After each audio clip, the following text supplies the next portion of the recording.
She kicked her husband out for not earning enough and stood at the window watching him walk away with one suitcase, until 10 black SUVs pulled up beside him and a security officer jumped out calling him sir. Claire had been building toward this argument for months. Daniel never talked about money the way she needed him to, never showed ambition the way she expected, never seemed bothered by the gap between where they were and where she wanted to be. That evening, something small turned into something big, and she told him she was tired of carrying a man who couldn't provide, and pointed at the door. Daniel picked up his suitcase and left without saying a word. Claire watched from the window, expecting to feel relieved. Then the SUVs appeared.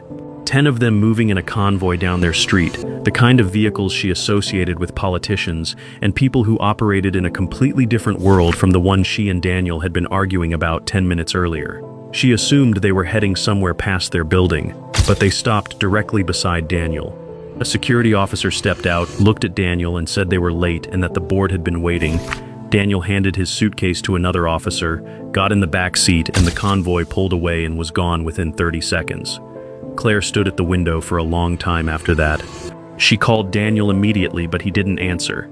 She called 4 more times before midnight and sent messages that started apologetic and became increasingly desperate and got nothing back from any of them. The next morning, she started looking into things she had never thought to look into before. The house they had lived in for 4 years was not rented. It was registered under a company name she didn't recognize, and when she dug further, the company traced back to Daniel directly.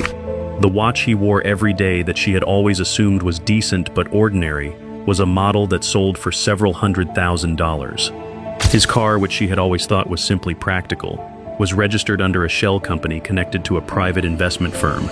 She sat at the kitchen table looking at all of this and understood that the man she had just thrown out for not being able to provide had been providing for everything the entire time, without once telling her. Daniel finally picked up on the 3rd day. She asked him why he had never told her.